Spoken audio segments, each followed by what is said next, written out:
হে তরুণ যুবকেরা, এই অক্সিজেন কে দিয়েছে একটু কল্পনা করো। আমরা অক্সিজেন কিভাবে পাচ্ছি? আজকে বিজ্ঞানের আবিষ্কার হয়েছে। আমরা জানি গাছ সালোক সংশ্লেষ প্রক্রিয়ায় অক্সিজেন ছাড়ছে, সেই অক্সিজেন আমরা গ্রহণ করছি। গাছ নিচ্ছে কার্বন ডাই অক্সাইড, অক্সিজেন ত্যাগ করছে। হে তরুণ যুবকেরা, এই গাছের এই প্রক্রিয়াটা সালোক সংশ্লেষ প্রক্রিয়া চলছে।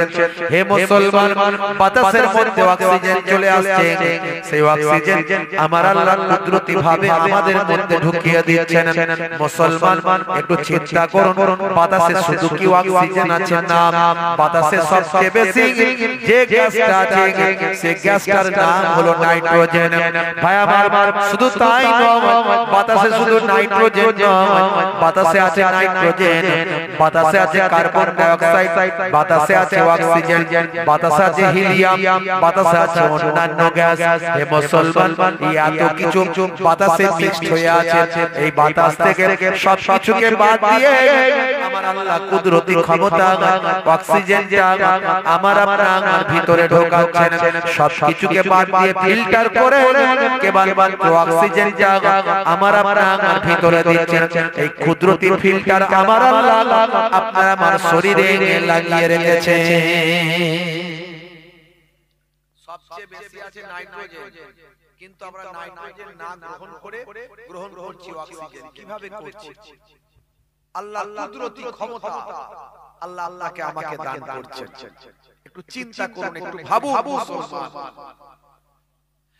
হে জওয়ান যুবকেরা, হে আমার বন্ধুরা, আমার আল্লাহ বলেন, হে দুনিয়ার মানুষ শুনে রেখে দাও, আমি আল্লাহ তোমাদের জন্য পৃথিবীতে যা নিয়ামত দিয়েছি সব তোমাদের জন্য আমি আল্লাহ সৃষ্টি করেছি।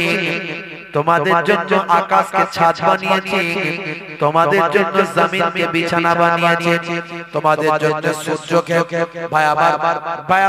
তোমাদের জন্য সূর্যকে লাইট বানিয়ে দিয়েছি যার দ্বারা দিন হয়ে যাচ্ছে। আর তোমাদের জন্য আমি আল্লাহ চন্দ্রকে ডিপ লাইট, ছোট আলো বানিয়ে দিয়েছি। কিতাবের মধ্যে দেখতে পাওয়া যায় সূর্য এবং চন্দ্র একই সময়ে আমার আল্লাহ তৈরি করেছে।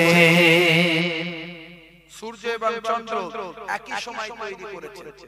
জিবরাইল ফেরেশতা বলেন, আল্লাহ, এই সূর্য এবং চন্দ্র দুই যদি একই সময় তৈরি হয়, একই ভাবে তৈরি হয়, তো মানুষের জন্য কি হবে তাহলে? আল্লাহ বলেন, শোনো, সূর্যের দ্বারাই দিন হবে, আর চন্দ্রকে, চাঁদকে আমি আল্লাহ একটু ডিম লাইট বানিয়ে দেব। তুমি তোমার এই যে তোমার ডানা আছে, সেই ডানা দিয়ে একটু আড়াল করে দাও। আড়াল করে দেওয়ার পরে আল্লাহ কুদরতি ক্ষমতায় ভাই আমার ঝাপসা হয়ে গেল, আলোটা অন্ধকার হয়ে গেল, সেটা চাঁদ ভাই আমার চাঁদের ডিম লাইট পরিণত হয়ে গেল। হে তরুণ যুবকেরা, হে আমার বন্ধুরা, হে আমার মুরব্বিয়ারা, আল্লাহ বললেন, হে দুনিয়ার মানুষ শুনে রেখে দাও, সূরার নাম হলো সূরা নাবা, আয়াত নাম্বার হলো 8।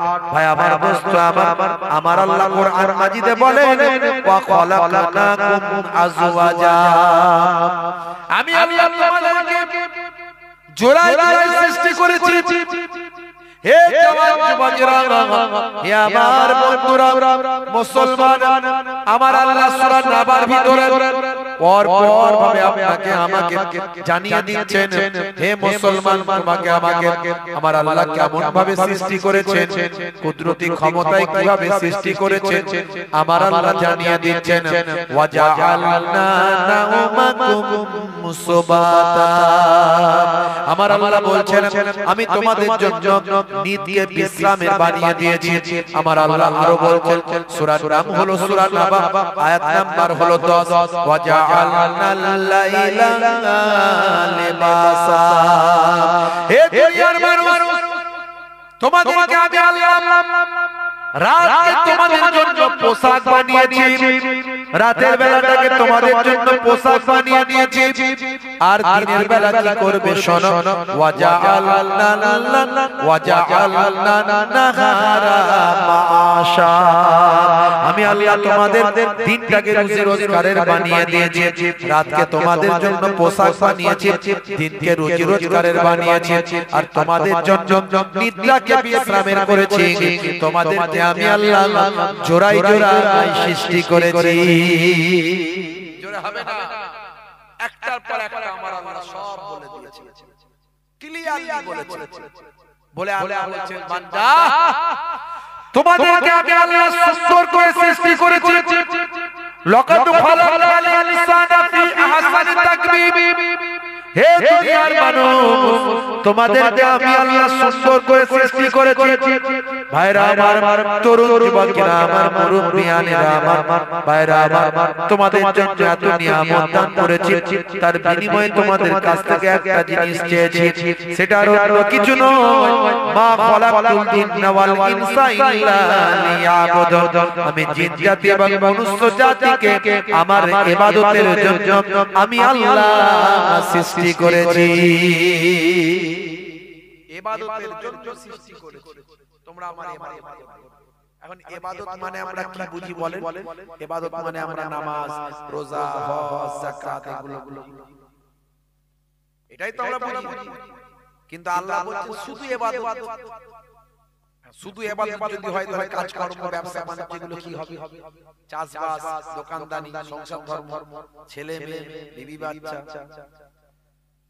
হে তরুণ যুবকেরা মনে রাখবেন ঈমানদার যা কাজই করুক না কেন ঘুমাতে গেলেও ইবাদত কাজ করলেও ইবাদত যখন আল্লাহর কাছে কান্নাকাটি করবে সেটাও ইবাদত যখন মুচকি হাসবে তখন ইবাদত রাস্তা দিয়ে যখন হাঁটবে নবিয়ানা তরিকায় যদি হয় সেটা আপনার ইবাদত বলে গণ্য হয় বন্ধুরা আমার স্ত্রীর সঙ্গে যখন প্রেমালাপ করবে নবিয়ানা তরিকায় যদি হয় সেটা ইবাদত বলে গণ্য হয় হে মুসলমান রাস্তা দিয়ে যখন যাবে পেরে কাঁচ ভাঙা পাথর পড়ে আছে সরিয়ে দেবেন যদি সেটা নবীর তরিকা অনুযায়ী হয় ইবাদত বলে গণ্য হয় পিতামাতার চেহারার দিকে যদি শ্রদ্ধার নজরে তাকানো হয় নবী বলেছেন বলে যদি হয় সেটা ইবাদত বলে গণ্য হয় শুধু তাই নয় এতিম দুস্থ অসহায় বাচ্চা পেলে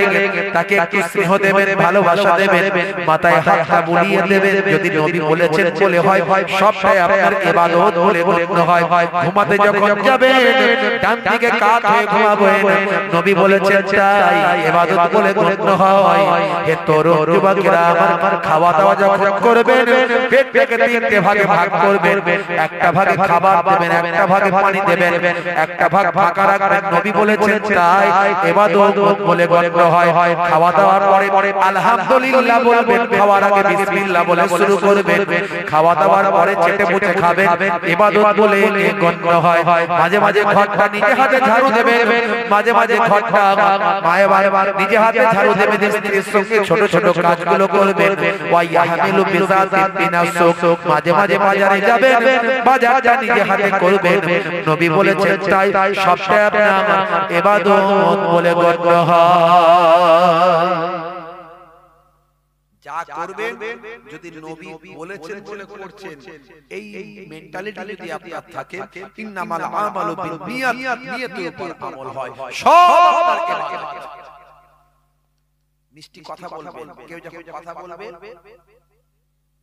ভাইরা আমার তরুণ যুবকেরা মুরব্বিয়ানেরা ম্যাডাম রীতা টান্ডু তিনি বলেন যে আমি যখন নবীর জীবনী পড়লাম অবাক হয়ে গেলাম নবী শিখিয়েছেন যখন তোমার সঙ্গে কেউ কথা বলবে কথা কমপ্লিট হওয়ার আগে আগে উঠে চলে যেও না তার কথাটা পুরো শোনো যদি না শোনো তাহলে সে কষ্ট পাবে তার কথাটা তোমার শোনা হলো না সে মানসিক ভাবে স্বস্তি পাবে না তুমি তার কথাটা কমপ্লিট শুনবে আমি রীতা কুন্ডু আমি অবাক হয়ে গেলাম কি নবী আমাদের শিখিয়েছেন।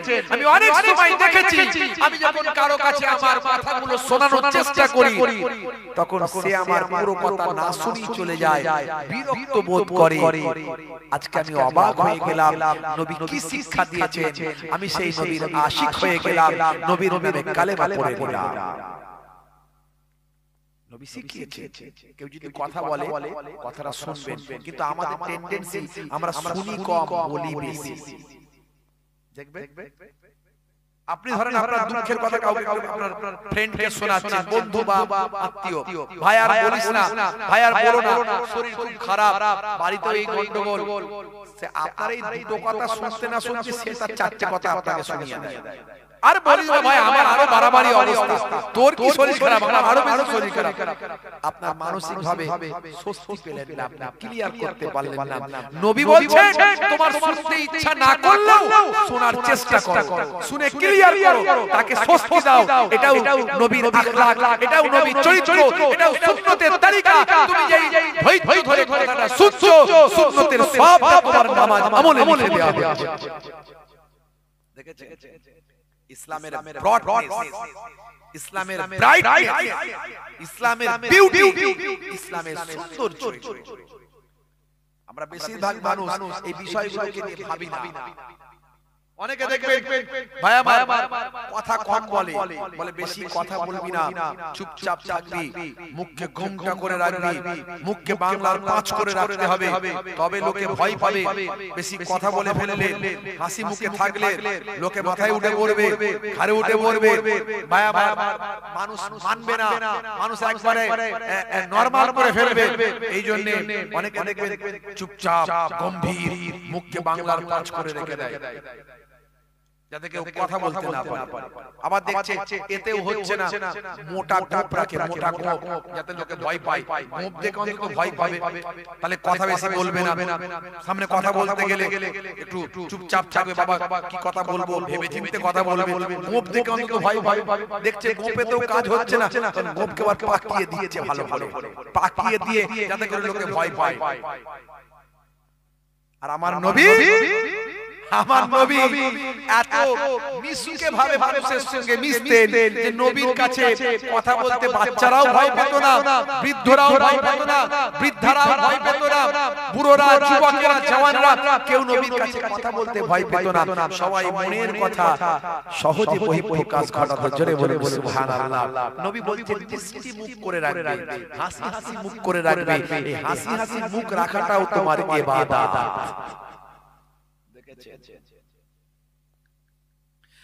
হে তরুণ যুবকেরা, হে আমার বন্ধুরা, শুনে রেখে দিন বাবা, জেনে রেখে দেন হে মুসলমান, একটুখানি লক্ষ্য করুন বাবা ভাইরা আমার। 1450 বছর আগে আল্লাহর নবী যা বলেছেন আজকের যুগে সব বিজ্ঞান আর বাস্তবতায় পরিণত হয়েছে। 1450 বছর আগে আল্লাহর নবী যা শিখিয়েছেন, কোরআন মাজিদ যা বলেছেন, সব আজকের যুগে বিজ্ঞান আর বাস্তবতায় পরিণত হয়েছে। বন্ধুরা আমার, তরুণ যুবকেরা আমার, মুরব্বিয়ানেরা আমার, 1450 বছর আগে আল্লাহর কোরআন আপনাকে আমাকে শিখিয়ে দিল। হে দুনিয়ার মানুষ শুনে রেখে দাও, জেনে রেখে দাও বাবা, ওয়াল জিবাল আওতাদা, পাহাড়গুলোকে আমি আল্লাহ পেরেকের মতো ঘিরে দিয়েছি। আজকের যুগে বিজ্ঞানীরা বলছেন, প্রত্নতত্ত্ববিদরা বলছেন, সত্যি তো আল্লাহর কোরআন যা বলেছে ঠিক বলেছে। পেরেকের মতো গাড়া মানে পায়াবার নিচে বেশি, উপরটা একটুখানি মাথাটা, আর পেরেক মানে নিচের দিকে বেশি ঘিরে দেওয়া। আমরা গবেষণা করে দেখছি পায়াবার পাহাড়টা উপরে যতটা দেখতে পাই তার 70 থেকে 90% মাটির গভীরে পাওয়া যায়। 1450 বছর আগে আল্লাহর কোরআন যা বলল, আজকের যুগে বৈজ্ঞানিক তত্ত্বে সেটা প্রমাণিত হয়ে গেল।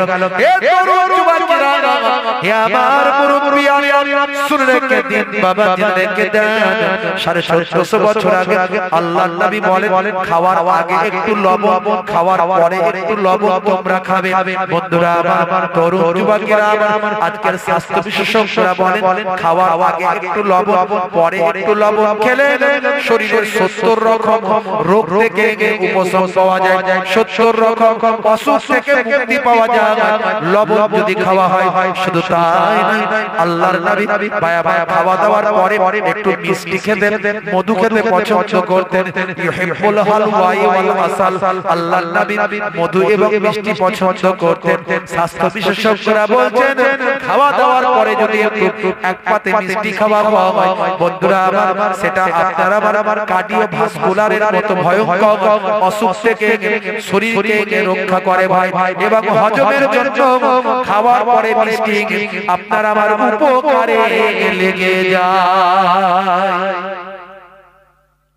1450 বছর আগে আল্লাহর কোরআন যা বলছে, নবীর হাদিস যা বলছে, আজকের যুগে সব বিজ্ঞান আর বাস্তবতায় প্রমাণিত হয়েছে। হে তরুণ যুবকেরা, আল্লাহর কোরআন বলছে সূরা নাবা আয়াত নাম্বার হলো 10। আমার আল্লাহ বলছেন ওয়াজআলনাল লাইলা লিবাসা।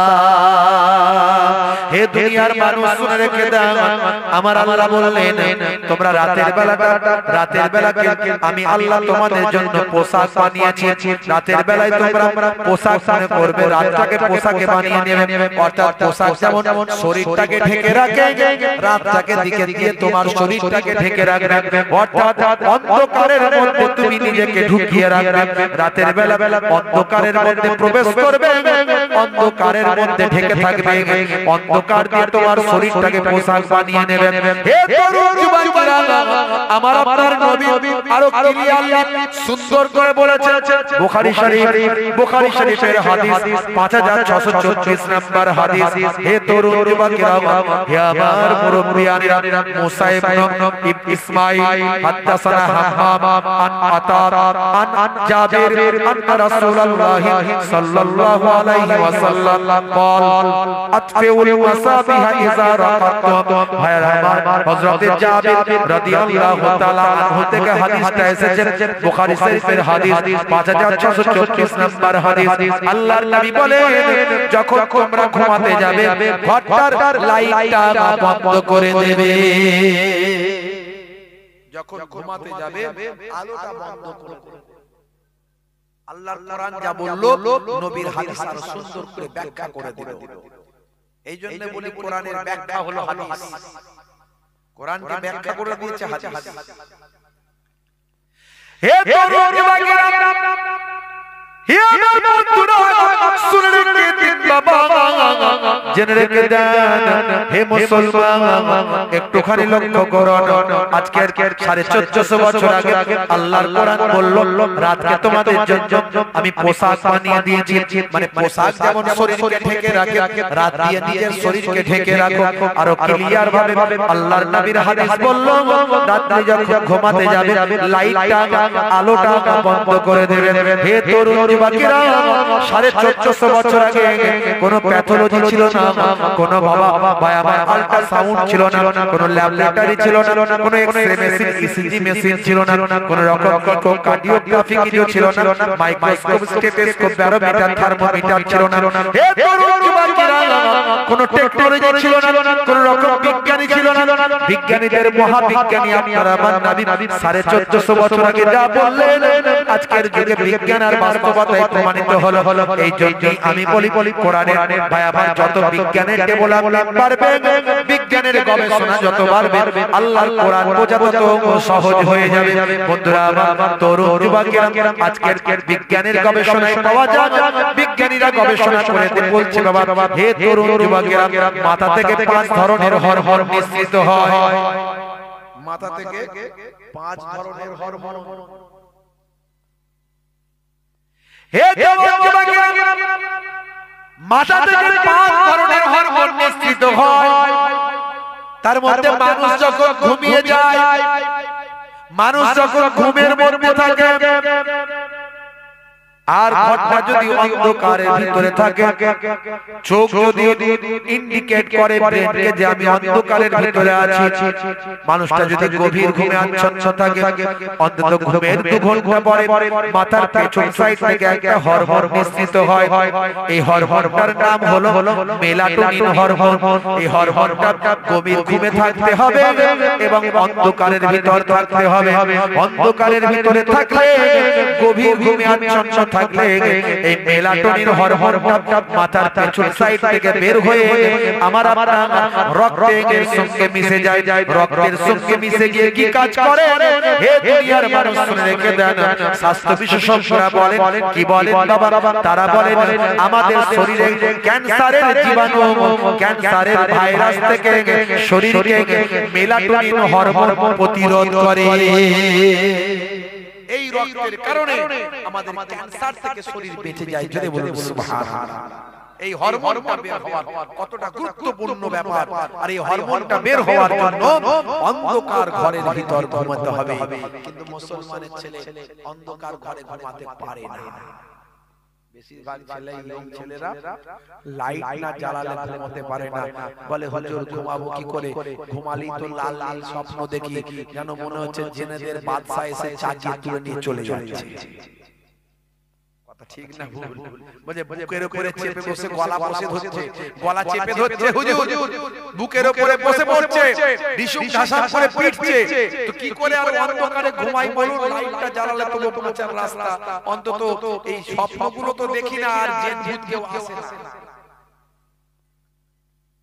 কেন আসবে না বলে? পেচ্ছাপ করে পানি নাই। কথা ঠিক না?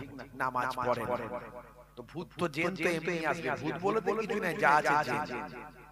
জিনটাকে অনেকে ভূত বলে। কি হবে মানুষ হয়ে, কি হবে মানুষ হয়ে যদি না চিনতে পারে নিজ প্রভুকে? কি হবে মানুষ হয়ে, কি হবে মানুষ হয়ে, কি হবে মানুষ হয়ে যদি না চিনতে পারে নিজ প্রভুকে? কি হবে মানুষ হয়ে? মানুষগুলো করছে দেখো খোদার ওই ইবাদত, দিন রাতে নামাজ ছেড়ে ধরছে তারা পাটি ধ্বজা, নেতার ওই পেছন চড়ে ঘুরছে তারা বাম্ব নিয়ে। যদি একটা টিকিট পাই জমবে খেলা। কি হবে মানুষ হয়ে, কি হবে মানুষ হয়ে, কি হবে ছেলে সেজে, কি হবে ছেলে সেজে যদি না থাকতে পারে পিতা মাতার কষ্টে বসে, যদি না থাকতে পারে পিতা মাতার কষ্টে বসে। কি হবে ছেলে সেজে, কি হবে ছেলে সেজে। আজকাল করছে ছেলে পিতা মাতার জায়গা জমি, জীবন বাঁচাতে তাদের নিজের নামে লেখা পড়ে। ছেলের বিয়ে গলে ঘর জামাই যাচ্ছে চলে, ছেলের বিয়ে গলে ঘর জামাই যাচ্ছে চলে। অথবা আলাদা হলো মাকে ছেড়ে, অথবা আলাদা হলো মাকে ছেড়ে। কি হবে ছেলে সেজে, কি হবে ছেলে সেজে, কি হবে নারী হয়ে, কি হবে নারী হয়ে যদি না চলতে পারে এই দুনিয়ায় বোরকা পরে? কি হবে নারী হয়ে? আমাদের ঘরের মেয়েরা এখন নায়িকা। কথা ঠিক না ভুল? বোরকা তো দূরের কথা, ছেলেরা তো একটু পোশাক টোশাক পরে। তবু মুসলিম ঘরে অনেকটা ভালো বলতে হয়।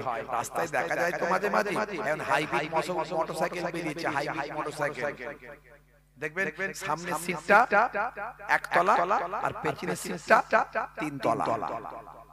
দুটো সিট, একটা একতলা একটা 3 তলা। মানে সামনে যে ড্রাইভার বসবে চালাবে সে নিচে, আর তার পেছনে যে বসবে প্যাসেঞ্জার সে তার ঘাড়ে। আমাকে একদিন মোটরসাইকেলে তুলছিল, বলছে হুজুর এই একটু যেতে হবে তো আপনি বসুন পেছনে। আমি ওই 3 তলা দেখে বলি তুই তোর আগে মোটরসাইকেলে আমি হেঁটে হেঁটে যাবো ভাই, আমার 3 তলায় বসতে পারবো, তোর ঘাড়ে বসার ক্ষমতা আমার নাই। বুঝতে পারছেন কি বিপদ? এখন স্বামী স্ত্রী ওই মোটরসাইকেল চাপে, এর যতটা আছে পোশাক পরে আছে, এর যতটা আছে ঢাকা, ওর বউয়ের ততটা শরীর ফাঁকা, ও পোশাকই নাই, এদিকে ফাঁকা ওদিকে ফাঁকা। লাল শাড়ি লাল টিপ লাল আঁচল মাথায় নাই, সবুজ শাড়ি সবুজ টিপ সবুজ আঁচল মাথায় নাই, পিঠটা তাদের ফাঁকা, বলছে যত টাকা বিবি টাকা। দেখ কেমন লাগে মুসলমানের ছেলে নিজে হয়েছে নায়ক, বউকে বানিয়েছে নায়িকা, মনে মনে চিন্তা করছে ঠিকঠাক নায়িকা লাগছে তো, দেখ কেমন লাগে। সর্বনাশ কি হবে নারী হয়ে যদি না চলতে পারে এই দুনিয়ায় বোরকা পরে, কি হবে নারী হয়ে।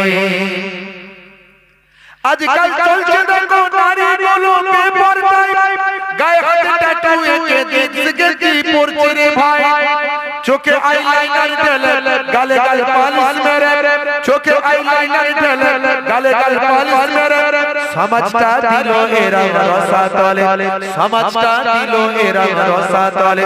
কি হবে নারী হয়ে, কি হবে নারী হয়ে, কি হবে ছাত্র সেজে, কি হবে ছাত্র সেজে যদি যাই সময়টা ওই ফ্রি ফায়ার আর পাবজি খেলে। এখানকার ছেলেরা খেলে না ফ্রি ফায়ার পাবজি, আছে না? এই আসার সময় যখন ঢুকছি ওই যে একটা ক্যালভেট আছে, ক্যালভেট দুদিকে দেখলাম, এদিকে 4-5 জন, এদিকে 4-5 জন, সব হাতে মোবাইল নিয়ে সব গুলি চালাচ্ছে, গুলি করে যাচ্ছে। এই ভাইরাস এখানেও আছে, এই ভাইরাস এখানেও আছে, মারাত্মক ভাইরাস। বুঝতে পারছো?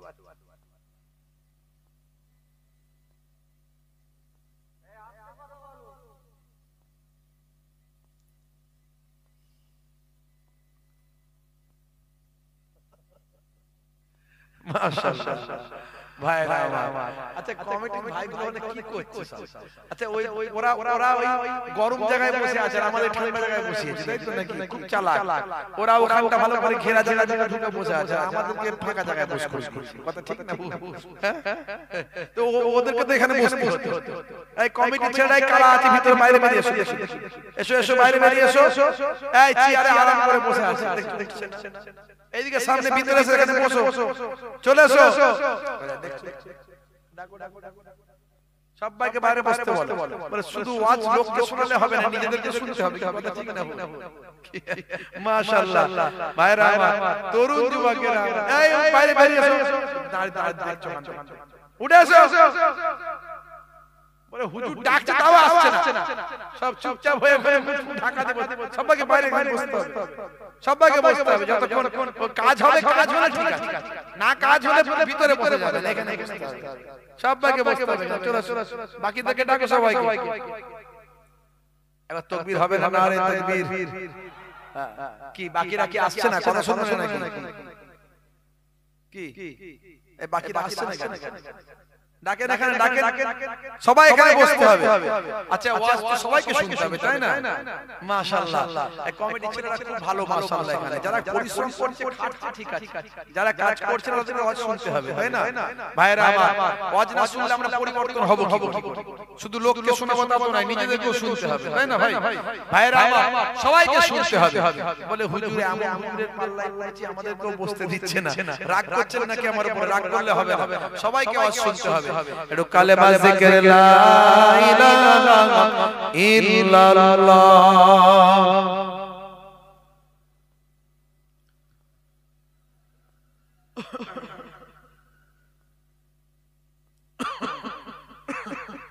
ভাইরা আমার, তরুণ যুবকেরা আমার, মুরব্বিয়ানেরা আমার, আমি এর আগে ফ্রি ফায়ার পাবজি নিয়ে ওয়াজ করেছিলাম, আপনারা জানেন, ভাইরাল হয়েছিল, ইন্টারন্যাশনাল ভাবে ভাইরাল হয়েছিল, শুধু ভারতবর্ষে নয়, ভারতবর্ষের বাইরে। আমি সেদিন বলেছিলাম হারাম, আজও বলে যাচ্ছি হারাম। মানে অনলাইন গেমগুলো এখন দেখবেন মোবাইল খুললি অমিতাভ বচ্চন বলছে এই গেমটা রিচার্জ করো, এই গেমটা ডাউনলোড করো, সচিন টেন্ডুলকার বলছে এই গেমটা ডাউনলোড করো, শাহরুখ খান বলছে এই গেমটা ডাউনলোড করো, আবার মুকেশ আম্বানি, নীতা আম্বানি আর অনন্ত আম্বানি তারা বলছে আমাদের বিয়ে উপলক্ষে এই গেমটা দেয়া হচ্ছে, এই গেমেতে বেশি ইনকাম। মুসলমানের ছেলে আজকে গেম ডাউনলোড করছে ঘন্টার পর ঘন্টা, গেম খেলছে, সময় নষ্ট, পয়সা নষ্ট, বুদ্ধি নষ্ট, মোবাইল নষ্ট, চার্জ নষ্ট, এই যে অপচয় খরচা করছে, আল্লাহর কোরআন বলছে ইন্নাল মুবাযযিরিনা কানু ইখওয়ানা শায়াতিন, অপচয় খরচাকারী নষ্টকারী হলো শয়তানের ভাই। আর আল্লাহর নবীর হাদিস বলছে কুল্লু মুসকিরিন হারাম, প্রত্যেক নেশা হলো হারাম। একদিকে হারাম কাজ করছে আর একদিকে শয়তানের ভাই পরিণত হচ্ছে। যারা এই অনলাইন গেমগুলো খেলো, আমি এর আগেও বলেছিলাম, আজও বলছি, ডিলিট করো, ডিলিট করো। একদিকে হারাম কাজ করছো, যদি নবীকে ভালোবাসো, কোরআনকে বিশ্বাস করো, একদিকে হারাম কাজ করছো আর একদিকে শয়তানের ভাই পরিণত হচ্ছে। ডিলিট করো।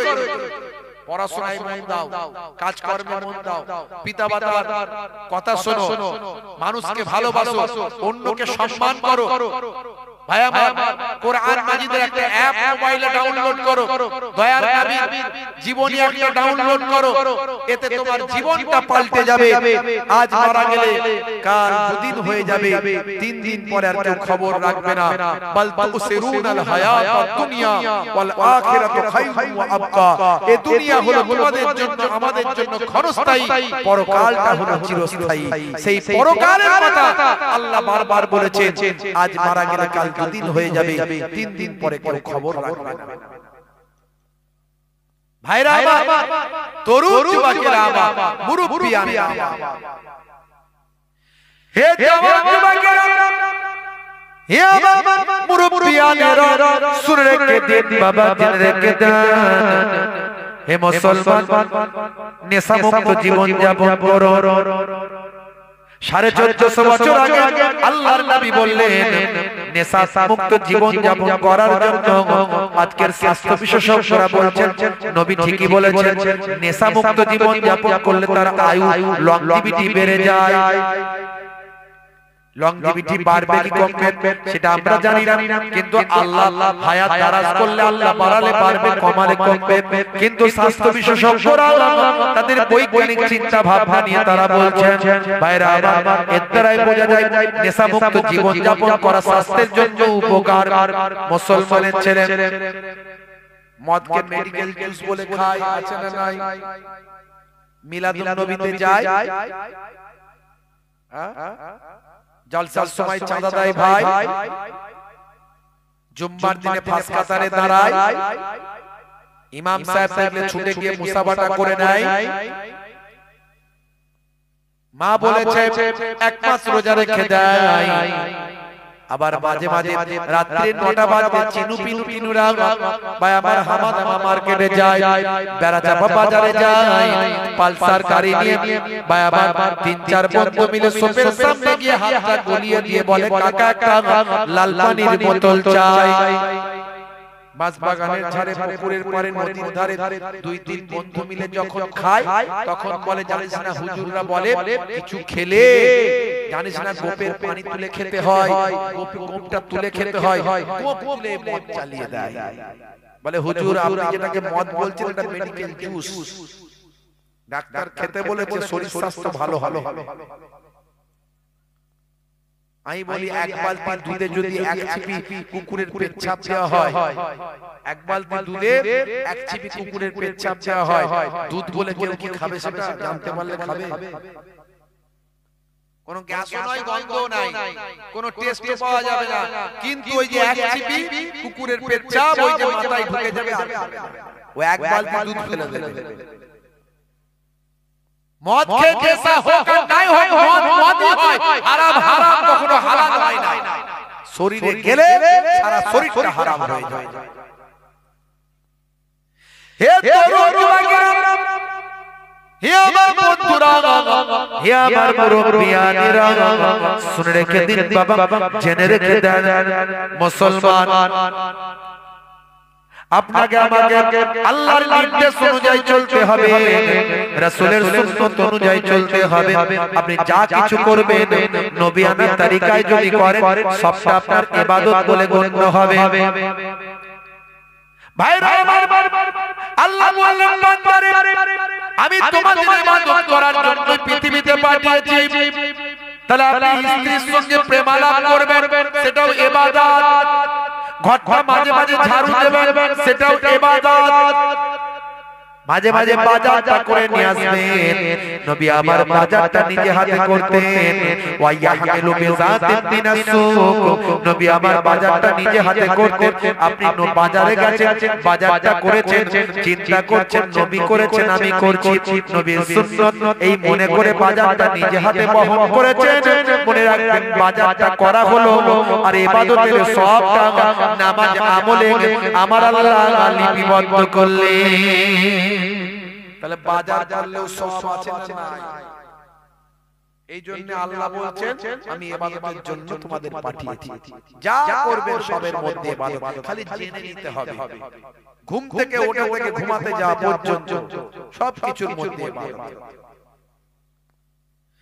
হে তরুণ ভাইরা, এরই জন্য আজকে পৃথিবীর বিখ্যাত বিখ্যাত ব্যক্তিরা, আজকে দয়াল নবীর শিষ্য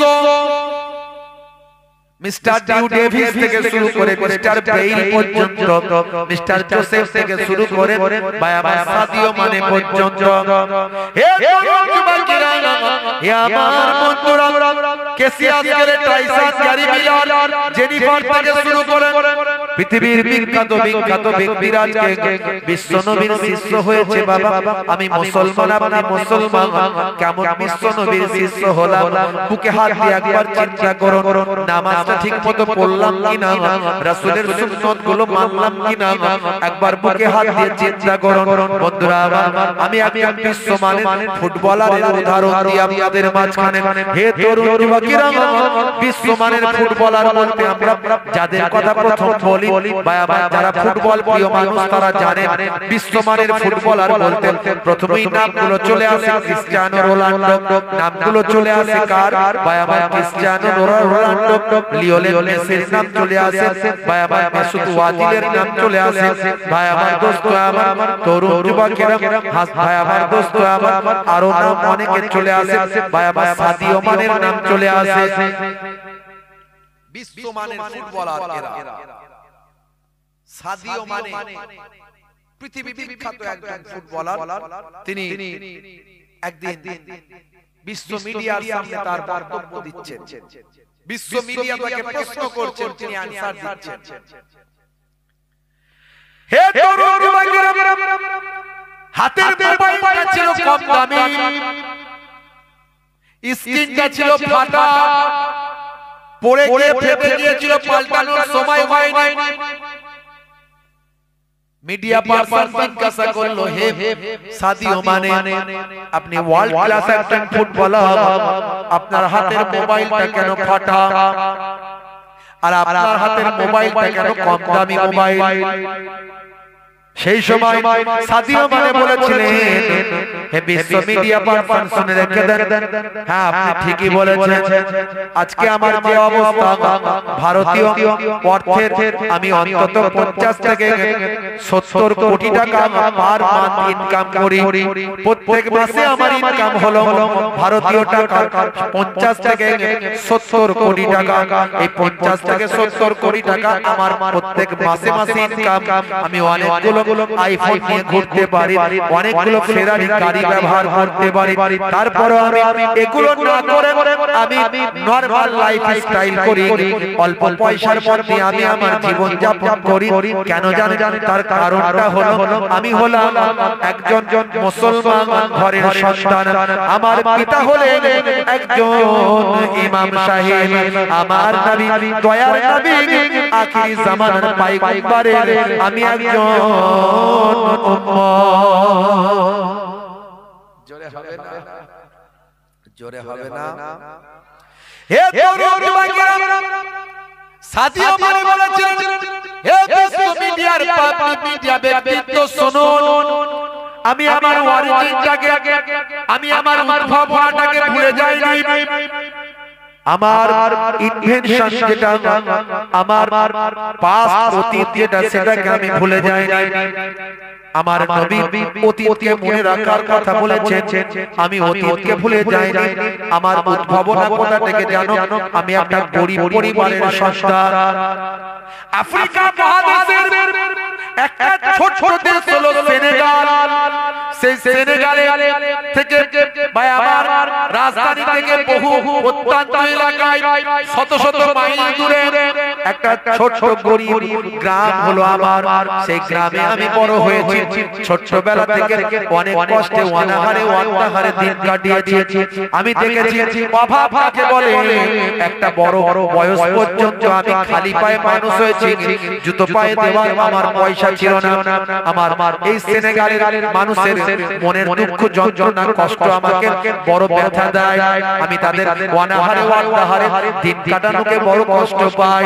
আমার গরিব দেশের মানুষেরা একবার আনন্দিত হয়েছিল কখন জানো? যখন আমার দেশ ফুটবল খেলা বিশ্বকাপে চান্স পেয়েছিল। সেদিন আমি বিশ্বাস করেছিলাম, মেনে নিয়েছিলাম যে আমার দেশের মানুষকে বিশ্ব ফুটবল চান্স পাওয়ার কারণে আমার দেশের মানুষ আনন্দিত হয়েছে। আমিও একদিন বড় ফুটবলার হয়ে আমার দেশের মানুষকে হাসি ফোটাতে চাই। আমি ফুটবলারের কথা বলছি মানে আপনি ভাববেন না যে আমি ফুটবলের বড় প্রশংসা করছি না। যদি বলেন হুজুর আপনি কি খুব ফুটবল ভালোবাসেন? না না, আমি ব্যক্তিগতভাবে ফুটবল পছন্দ করি না। শরিয়ত সম্মতভাবে আমার ভালো লাগে না। তার কারণ ফুটবল পায় আমার পা দিয়ে কারো বুকে লাগে, কারো মুখে লাগে, কারো মাথায় লাগে। একজনের পা আর একজনের মাথায়, একজনের পা আর একজনের মুখে।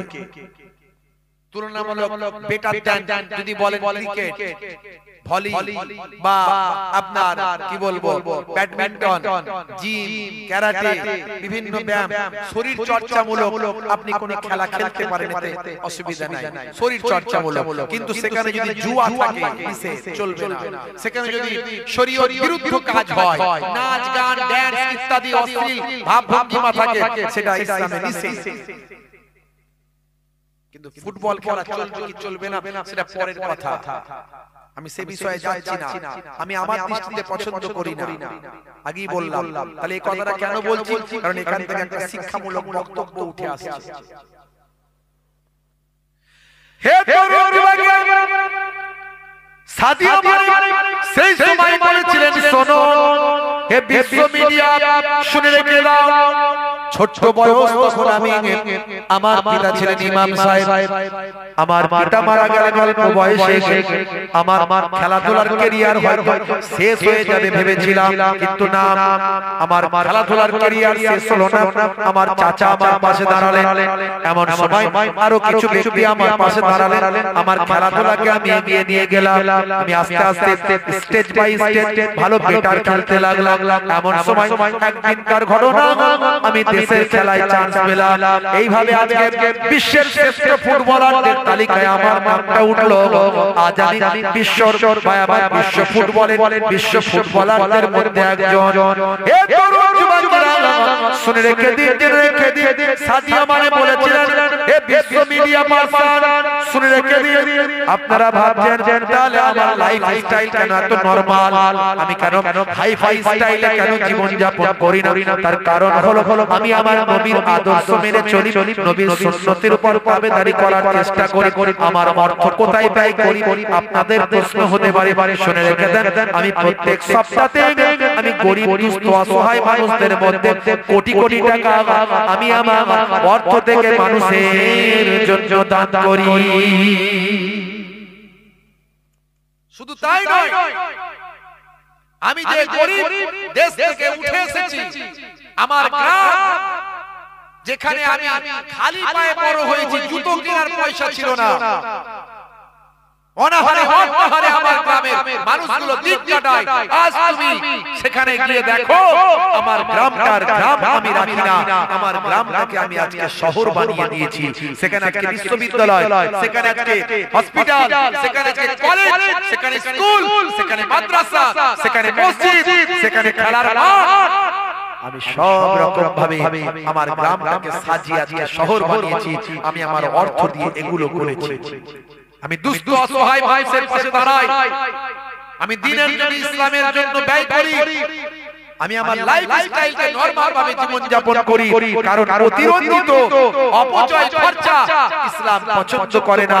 অপচয় খরচাকারী নষ্টকারী সে হলো শয়তানের ভাই। আল্লাহর কোরআন বলেছে আমি সাদিও মানে আমার লাইফস্টাইলকে সুন্দরভাবে চালনা করার চেষ্টা করি।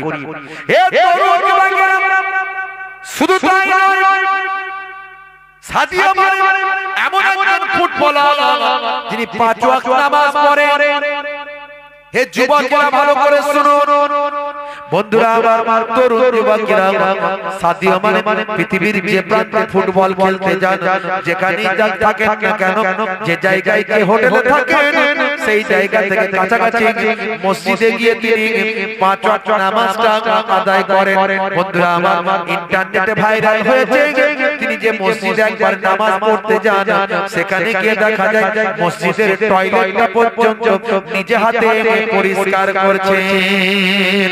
পৃথিবী বিখ্যাত একজন ফুটবলার, কোটি কোটি কোটি টাকার মালিক, তিনি মসজিদের টয়লেটটা পরিষ্কার করে নিজের নম্রতা, নিজের ভদ্রতা, ইসলামের প্রতি মহানুভবতা বহিঃপ্রকাশ তার জীবন থেকে বহিঃপ্রকাশ হয়।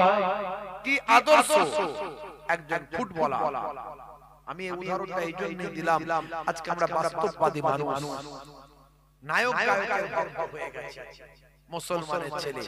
সাদিও মানে পৃথিবী বিখ্যাত একজন ফুটবলার, নবীর ভক্ত।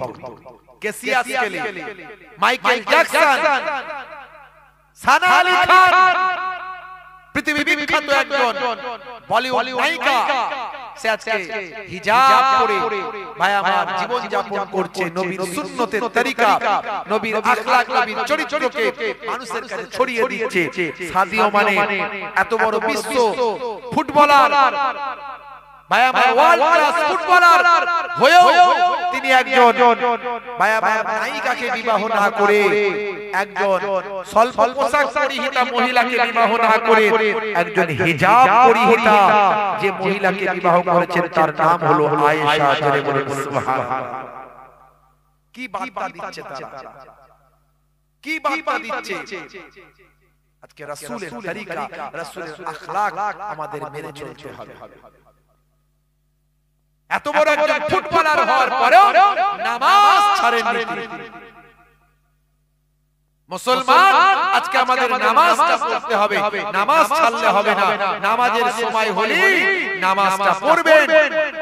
যখনই মুয়াজ্জিন আযান দেবে মসজিদে গিয়ে নামাজে দাঁড়িয়ে যাবেন, কারণ নামাজ ছেড়ে দিয়ে কেউ জান্নাতে যেতে পারে না। আমি নামাজের কথাটাই বলি ভাইরা আমার। আমার আল্লাহ কোরআন মাজিদে 82 বার নামাজের কথা বলেছেন, ওয়া আকিমুস সালাত, নামাজ কায়েম করো। অনেক যুবক ছেলেদের দেখা যায় আযান হলে মসজিদ তলা থেকে পালায়, আছে না নাই? আযান হলে মসজিদ তলা থেকে পালায়, চায়ের দোকানে গিয়ে ক্যারাম বোর্ড খেলে, টিভি দেখে, তাস খেলে সময় কাটায়, অথচ লোকের সামনে বলে আমার ভাগ্য খুব খারাপ, পরিস্থিতি ভালো যাচ্ছে না, বাজার খারাপ, ইনকাম হচ্ছে না, কারবারটা ঠিকঠাক চলছে না। অভিযোগ চায়ের দোকানে জানিয়ে লাভ নাই। প্রত্যেকের ডিপার্টমেন্ট আছে, ডাক্তার দেখাতে গেলে ডাক্তারের চেম্বারে গিয়ে কথা বলতে হবে, অ্যাডভোকেটের সঙ্গে পরামর্শ নিতে গেলে অ্যাডভোকেটের চেম্বারে যেতে হবে, কোন নেতার কাছে গিয়ে কোনো কিছু বলতে গেলে নেতার অফিসে যেতে হবে, পুলিশের কাছে কোনো কমপ্লেইন করতে গেলে থানায় যেতে হবে। আর আল্লাহর কাছে অভিযোগ চায়ের দোকানে জানালে হবে না, আল্লাহর অভিযোগ জানাতে গেলে আল্লাহর অফিস নামাজে সিজদায় এসে বলতে হবে।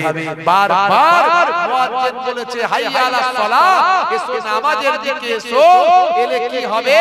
হাইয়া আলাল ফালাহ, আমি আল্লাহ তোমাকে কামিয়াবি দেব, কল্যাণ দেব, তোমার নিয়তকে কবুল করব, তোমার দুঃখ দুর্দশা দূর করে দেব। জোরে বলে সুবহানাল্লাহ। প্রত্যেকের দুঃখ কষ্ট আছে না নাই? যদি দুঃখ কষ্ট দূর করতে চাই, কাল থেকে নামাজে গিয়ে মসজিদে সিজদায় গিয়ে নামাজে দাঁড়ায়, সিজদায় গিয়ে আল্লাহর কাছে জানাই। আল্লাহ বলছে ওয়াস্তাইনু বিসসাবরি ওয়াস সালাহ, বান্দা তোরা আমার কাছে সাহায্য প্রার্থনা কর ধৈর্য এবং নামাজের মাধ্যমে। ধৈর্য এবং নামাজের মাধ্যমে আমার কাছে চাও, আমি আল্লাহ তোমাদের দেব। জোরে বলে সুবহানাল্লাহ। ওয়াক্ত যে হলো ওযু করো মসজিদে চলো খোদার হুকুম পালন করো নামাজটা পড়ো ওয়াক্ত যে হলো ওযু করো মসজিদে চলো দিন রাত পাঁচ ওয়াক্ত নামাজ পড়লে পাবে ভাই জান্নাত। জোরে হবে না কি যে একটু জোরে সুবহানাল্লাহ বলা যাবে না?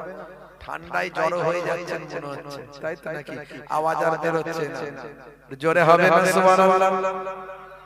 ফজরের সময় হলে মসজিদে যাও তুমি চলে থেকো না বিছানায় শুয়ে খোদা দেন রহমত ঢেলে। জোরে হবে না? আরেকটু জোরে হবে না? জোহরের সময় হলে কাজটা দাও তুমি ছেড়ে কিছু সময় দাও নামাজে সফলতা আসবে চলে ওয়াক্ত যে হলো ওযু করো মসজিদে চলো খোদার হুকুম পালন করো নামাজটা পড়ো ওয়াক্ত যে হলো ওযু করো মসজিদে চলো দিন রাত পাঁচ ওয়াক্ত নামাজ পড়লে পাবে ভাই জান্নাত। জোরে হবে না? জোরে হবে না? এশার সময় হলে অবহেলা না তুমি করে নামাজে যাও তুমি চলে কবরে মুক্তি পাবে। আর জোরে হবে না? ওয়াক্ত যে হলো ওযু করো মসজিদে চলো খোদার হুকুম পালন করো নামাজটা পড়ো ওয়াক্ত যে হলো ওযু করো মসজিদে চলো দিন রাত পাঁচ ওয়াক্ত নামাজ পড়লে পাবে ভাই জান্নাত। ভাইরা আমার, তরুণ যুবকেরা আমার, মুরব্বিয়ানেরা আমার, আজকে ভালো লাগছে যে আজকে গোড়াইনগর গ্রামের যুবকেরা আজকে জলসার ব্যবস্থা করেছে, আজকে ইসালে সওয়াবের ব্যবস্থা করেছে।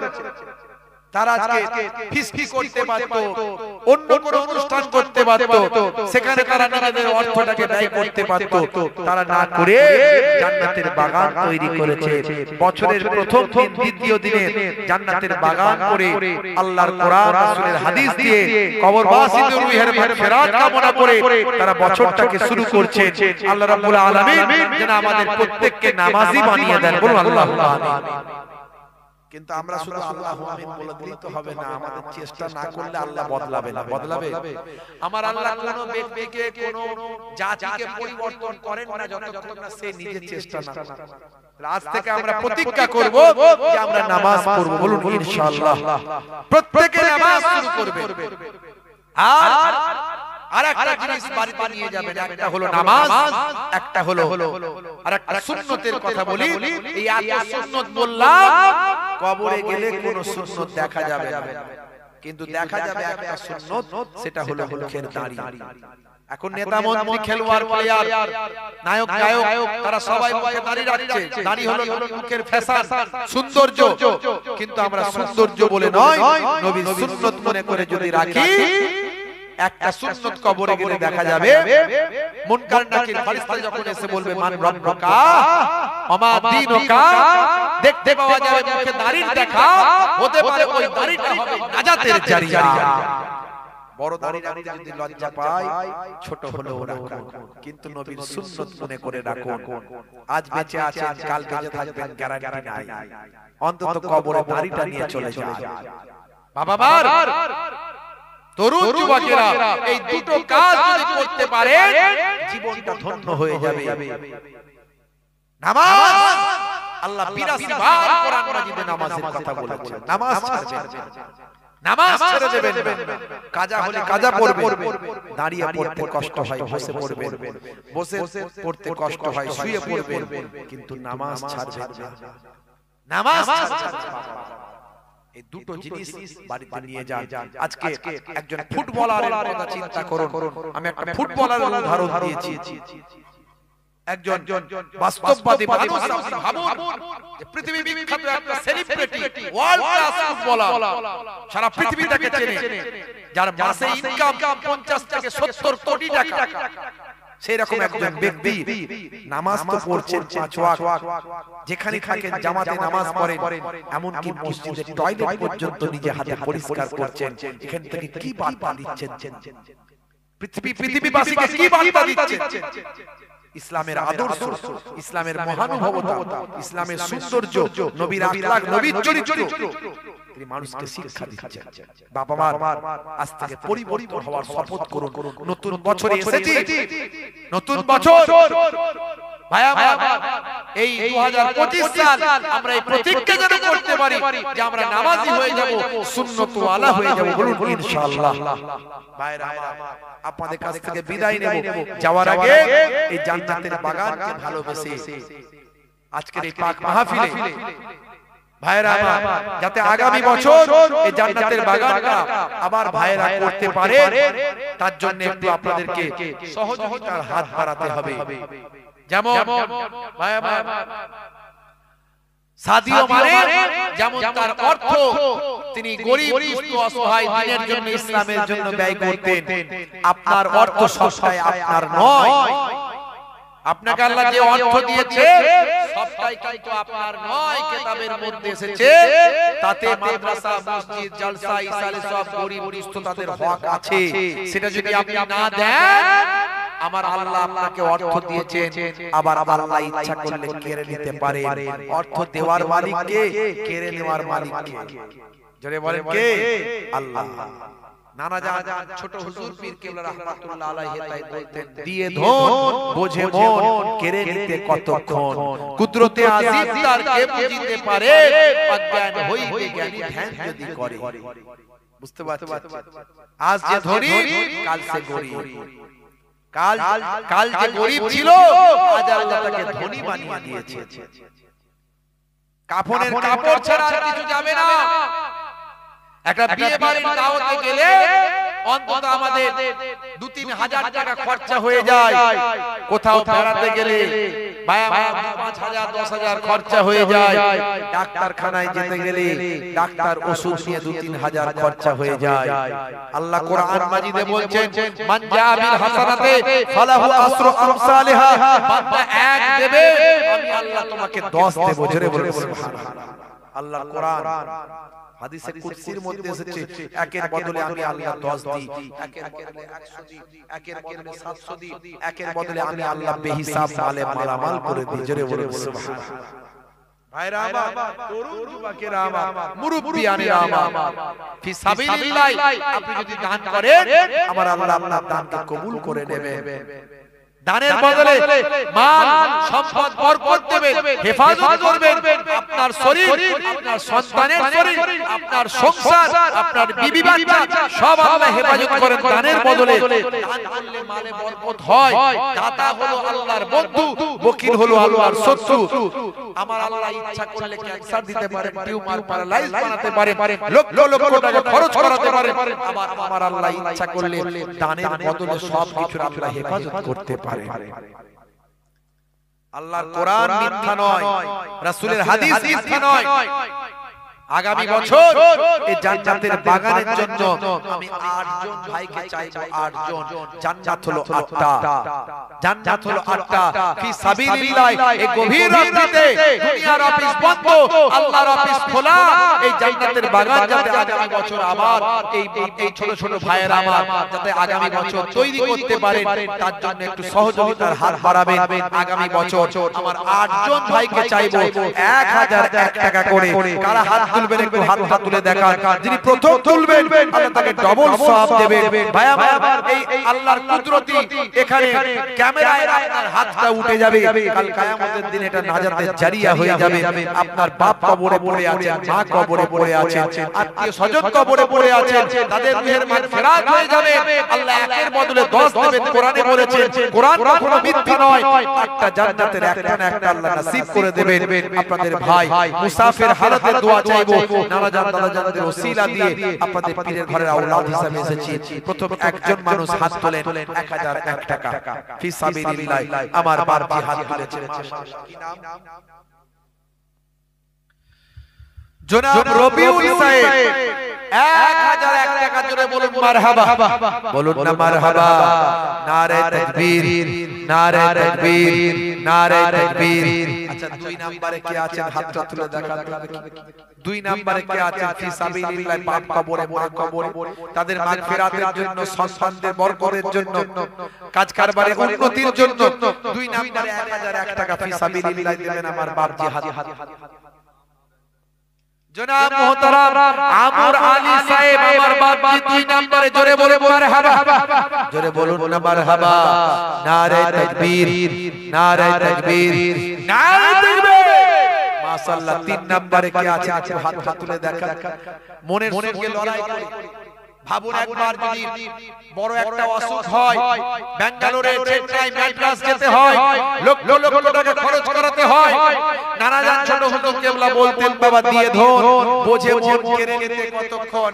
আমার আল্লাহ সম্পদের বরকত দেন, আমার আল্লাহ চাইলে সম্পদ নষ্ট করে দিতে পারে।